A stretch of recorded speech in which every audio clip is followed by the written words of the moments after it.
Вось здесь, у гэтым будынку, у гэтай царкве служыў першы святар Фёдор Данілюк, які быў удзельнікам паўстання. Яму пашанціла выжыць. Ён пачуў прызыў беларускай вайсковай каманды ў Гародні, якая прызывала патрыятычных беларусаў аб'яднацца, дапамагчы беларусам, якія змагаюцца. Ён пакінуў сваю службу, ён быў дзяканам у царкве і в той же момент адправіўся ў Гародню, запісаўся ў беларускую вайсковую каманду і чакаў нагаду. Гэта быў лістапад, 15-18 лістапада.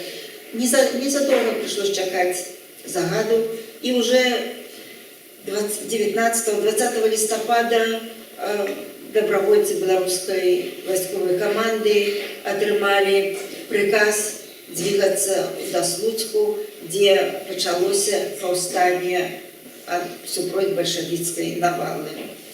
Яны ехалі на фурманках, ехалі доўга, і ўжо да Слуцку яны не паспелі, калі арганізована слуцкая брыгада, Грозаўскі полк. Яны іх сустрэлі у Семежава.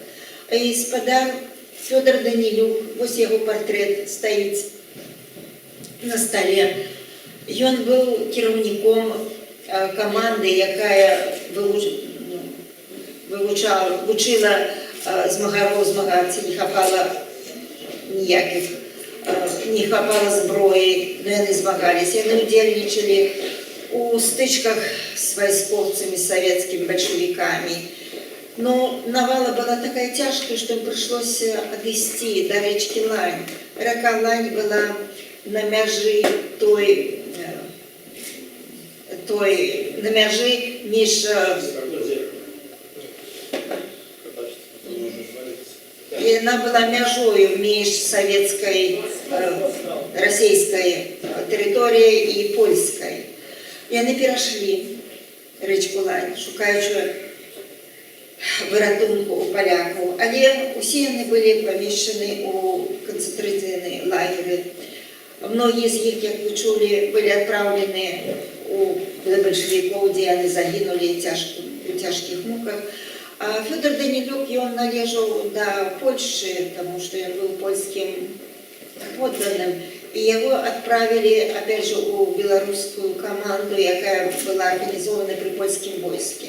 І такім чынам ён не загінуў, ён стаўся ў той часткі Беларусі, якая належала потом Польшчы.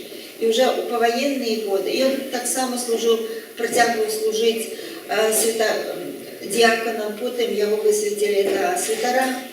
І ўсё сваё жыццё ён аддаў беларускай справе, беларускай царкве, вот этой вот кефалии. Ён быў першым святаром і адным з тых, хто набыў гэты будынак, хто здесь служыў, хто гуртаваў беларускую эміграцыю, паваенную беларускую эміграцыю.